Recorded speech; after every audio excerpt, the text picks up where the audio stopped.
DS minerals என்கிற அந்த நிறுவனத்தின் மூலமாக நாமக்கல் சட்டமன்ற உறுப்பினர் திரு ராமலிங்கமும் திரு செந்தில்குமாரும் பங்குதாரர்கள் இருக்கிற அந்த நிறுவனத்திற்கு ஆளுங்கட்சியாக நாங்கள் இருக்கிறோம், முன்னால் எதுவும் செய்ய முடியாது என்கின்ற அதிகார தோரணையோடு அவர்கள் பேசிக் கொண்டிருக்கிற போது, ஒரு ஆளுங்கட்சி சட்டமன்ற உறுப்பினர் என்கிற போது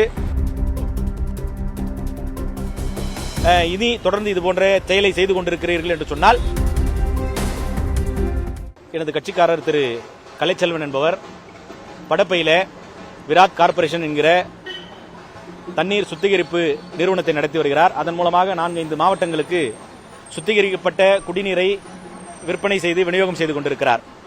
கடந்த 2021 அன்று ஆண்டு திராவிட முன்னேற்ற கழகம் ஆட்சியில் வந்த பிறகு திராவிட முன்னேற்ற கழகத்தினுடைய நாமக்கல் சட்டமன்ற உறுப்பினர் திரு ராமலிங்கம் என்பவரும் அவருடைய நண்பர் திரு செந்தில்குமார் என்பவரும் இணைந்து நடத்துகிற டிஎஸ் மினரல்ஸ் என்கிற அந்த நிறுவனத்தின் மூலமாக திரு கலைச்செல்வனை சந்தித்து, உங்களுடைய நிறுவனத்தினுடைய வியாபாரத்தை பெருக்கித் தருகிறோம், அரசாங்கத்திற்கு உங்களுடைய நிறுவனத்திலிருந்து குடிநீர் சப்ளை செய்வதற்குண்டான அந்த அனுமதியை பெற்றுத் தருகிறோம் என்று சொல்லி, அதற்கான செலவு தொகையாக 1 கோடி ரூபாய் நீங்கள் தர வேண்டும் என்று கேட்டுக்கொண்டதன் அடிப்படையில் 2021 ஆண்டு ஆகஸ்ட் மாதம் 2 தவணைகளாக 50 லட்சமாக தன்னுடைய வங்கிக் கணக்கில் இருந்து பண பரிமாற்றத்தை டிஎஸ் மினரல்ஸ் என்கிற நாமக்கல் சட்டமன்ற உறுப்பினர் திரு ராமலிங்கமும் திரு செந்தில்குமாரும் பங்குதாரர்கள் இருக்கிற அந்த நிறுவனத்திற்கு பண பரிமாற்றம் செய்யப்படுகிறது. ஆனால் 2021 ஆகஸ்டிலிருந்து இன்று வரையிலே அதற்குண்டான எந்த முயற்சியும் அவர்கள் எடுக்கவில்லை. இதற்கு நடுவில் திரு செந்தில்குமாரினுடைய மனைவியை இவர் ஏற்கனவே நடத்துகிற, எனது கட்சிக்காரர் ஏற்கனவே நடத்துகிற அந்த கம்பெனிக்கு இயக்குநராக நீங்கள் அவரை இணைத்துக் கொள்ள வேண்டும் என்று கேட்டுக்கொண்டதன் அடிப்படையிலே அவரையும் தன்னுடைய நிறுவனத்தின் இயக்குநராக திரு கலைச்செல்வன் இணைத்துக் கொள்கிறார்.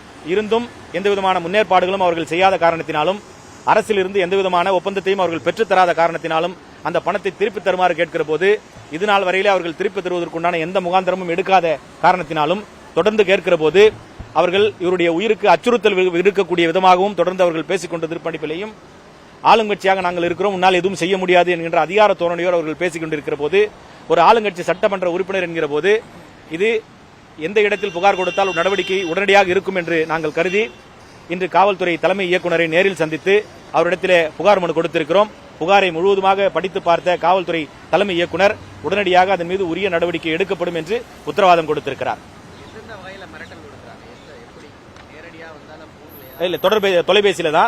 தொலைபேசியில தொடர்ந்து தொடர்பு கொண்டுகிற போது பணம் கொடுக்க முடியாது என்கிற எதாச்சதிகார ஒரு அதிகார மனப்பான்மையோடு பேசுகிறதும், இனி தொடர்ந்து இதுபோன்ற செயலை செய்து கொண்டிருக்கிறீர்கள் என்று சொன்னால் உங்கள் உயிருக்கு உத்தரவாதம் இல்லை என்கிற துணியிலும் அவர்கள் பேசுகிற போது, இது உடனடியாக சட்டத்தின் பார்வையில் இந்த புகாரை கொண்டு செல்ல வேண்டிய கட்டாயத்திற்கு திரு கலைச்செல்வன் உட்பட்டத்தின் காரணமாக இன்றைக்கு நான் காவல்துறை இயக்குநரை நேரில் சந்தித்து புகார் கொடுத்திருக்கிறேன். ஆமா, நாமக்கல் சட்டமன்ற உறுப்பினர் திரு ராமலிங்கம். ஆமா ஆமா ஆமா இல்ல, புகார் கொடுக்கணும்னு அவர்கிட்ட சொல்ல வேண்டிய கட்டாயம் இல்லை. இதுக்கப்புறம் இந்த அளவுக்கு ஒன்னு பணத்தை திருப்பி தரணும், இல்லையா அதை தரப்பதற்குண்டான முகாந்திரமா இல்ல அவர்கள் சொன்னதின் அடிப்படையிலே ஏதாவது ஒரு ஒப்பந்தம் பெற்று தந்திருக்க வேண்டும். இதுவுமே இல்லை என்கிற போது அடுத்த கட்டமாக அவர்கள் செல்கிற போது நாமும் அடுத்த கட்டமாக சட்டப்பூர்வமாக நடவடிக்கை எடுக்க வேண்டும். காரணம், சட்டப்பூர்வமாக வங்கி பரிவர்த்தனை மூலமாகத்தான் பணம் கொடுக்கப்பட்டிருக்கிறது. அதனால் இது சட்டப்பூர்வமாக நடவடிக்கை எடுக்க வேண்டும் என்பதற்காகத்தான் இன்றைக்கு காவல்துறை தலைமை இயக்குநரை சந்தித்து புகார் கொடுத்திருக்கிறோம். செய்திகளை உடனுக்குடனும் துல்லியமாகவும் தெரிந்து கொள்ள சப்ஸ்கிரைப் பண்ணுங்க.